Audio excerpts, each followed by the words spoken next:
تحت سردار اختر مینگل کے 3 بڑے مطالبات تھے، جن میں سب سے بڑا مطالبہ BYC کی قیادت یا ڈاکٹر مہارنگ کی رہائی تھی، جس پر صوبائی حکومت کا موقف واضح تھا کہ عدالتیں اگر انہیں ریلیف فراہم کرتی ہیں تو صوبائی حکومت کو کوئی اعتراض نہیں ہوگا۔ دوسرا ان کا کوئٹہ کی طرف مارچ کا جو مطالبہ تھا، صوبائی حکومت نے اس پر ان سے ڈائیلاگ کیا، اور ڈائیلاگ کے نتیجے میں صوبائی حکومت نے پولیٹیکل پارٹیز کی مشاورت کے ساتھ یہ فیصلہ کیا کہ شاوانی اسٹیڈیم سریاب روڈ تک انہیں آنے کی اجازت دی جائے گی، جسے انہوں نے تسلیم نہیں کیا۔ وہ اس بات پر بضد ہیں کہ ان کا دھرنا ریڈ زون میں ہوگا، جس مطالبے کو تسلیم کرنے کو حکومت تیار نہیں ہے۔ حکومت کا اس پر واضح موقف ہے کہ بلوچستان میں کسی بھی شہری یا سیاسی جماعت یا گروہ کا پرامن احتجاج حق ہے، لیکن یہ احتجاج کس مقام پر ہوگا، کتنی دیر کے لیے ہوگا، اس کو مینج کس طریقے سے کیا جائے گا، یہ ڈسٹرکٹ ایڈمنسٹریشن کا رائٹ ہے، تو اس رائٹ کو حکومت ایکسرسائز کرنا چاہتی ہے۔ سردار اختر مینگل کو مذاکراتی کمیٹی کی جانب سے جو آفر کی گئی ہے، حکومت بلوچستان اب بھی اپنی اس آفر پر قائم ہے۔ اب مزید جو بھی اس پہ فیصلہ کرنا ہے وہ سردار اختر مینگل نے کرنا ہے اور بلوچستان نیشنل پارٹی نے کرنا ہے، لیکن ساتھ میں انہیں یہ یاد رکھنا ہوگا جب وہ لانگ مارچ کا دوبارہ کوئٹہ کی طرف لانے کا اعلان کر چکے ہیں تو واضح طور پر انہیں یہ پتہ ہونا چاہیے کہ صوبے میں اس وقت بھی دفاع 144 نافذ ہے۔ پولیٹیکل ریسٹرینٹ کا مظاہرہ صوبائی حکومت کی جانب سے کیا جا رہا ہے، لیکن اگر اس کی خلاف ورزی کی کوشش کی جائے گی تو قانون اپنا راستہ لے گا۔ کوئی سوال؟ یار یہ جیسے آپ نے فرمایا کہ آپ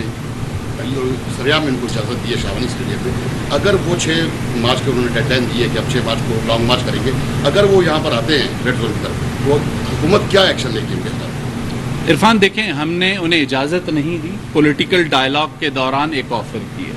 اور اس پولیٹیکل ڈائیلاگ کے دوران اس آفر کو انہوں نے تسلیم نہیں کیا۔ وہ بضد ہیں کہ ان کا احتجاج جو ہے ریڈ زون پر ہوگا، اور ریڈ زون کو یرغمال بنانے کی سول سیکریٹریٹ ہو، چیف منسٹر ہاؤس ہو، ہائی کورٹ ہو، بلوچستان اسمبلی ہو، اس کی اجازت پہلے بھی نہیں دی گئی، اب بھی نہیں دی جائے گی۔ اچھا سر، یہ بتائیے کہ آپ نے اختر مینگل سے بات چیت تذکرہ کر دیا، مہارنگ جیل میں ہے، اس سے کوئی مذاکرات ہوئے کسی؟ میری علم کے مطابق ابھی تک کسی بھی وزراء کی کمیٹی نے یا حکومتی سطح پر ان سے کوئی ڈائیلاگ نہیں ہوا۔ شاہد صاحب یہ بتا دیں، افغان مہاجرین کے حوالے سے کتنے افراد گرفتار ہوئے ہیں، کیا فیصلہ کیا گیا ہے، ڈیڈ لائن جو ہے وہ ختم ہو گئی؟ افغان مہاجرین کے حوالے سے وفاقی حکومت کا، وفاقی کابینہ کا جو فیصلہ ہے اس پہ منوان عمل ہوگا، اور اس وقت گزشتہ روز کچھ چیزیں سامنے آ رہی تھیں، کچھ عدالتی کارروائی کا، تو اس کو صوبائی حکومت دیکھ رہی ہے، لیکن جو بھی فیصلہ وفاقی حکومت کا ہے صوبائی حکومت اس پر عمل کرے گی۔ سر 9 روز سے قومی اشارہ بند ہے کوئٹہ کراچی، اس کو کلیئر کرانے کے لیے صوبائی حکومت کیا اقدام؟ دیکھیں، صوبائی حکومت کا پہلا کوشش تھی کہ پولیٹیکل ڈائیلاگ سے اس مسئلے کو حل کیا جائے، اور اب بھی وہی کوشش جاری ہے، اور امید ہے کہ پولیٹیکل ڈائیلاگ سے ہی یہ مسئلہ حل ہو، لیکن اس کے لیے فلیکسیبلٹی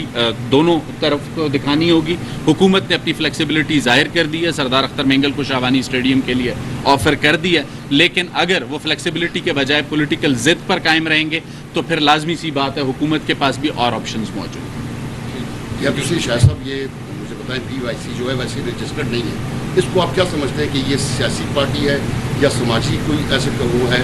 کیا ہے اس کے خلاف آپ قانونی کارروائی کیا کر رہی ہے وہ صوبائی حکومت؟ دیکھیں، یہ سوال ہمارے سامنے بھی موجود ہے اور آپ کے سامنے بھی موجود ہے کہ BYC کیا ہے، اور اس سوال کا جواب میڈیا کو BYC سے لینا چاہیے، اور BYC خود اس کا جواب بہتر دے سکتی ہے۔ حکومت اس کے متعلق کوئی فی الحال رائے نہیں دے گی۔ Thank you.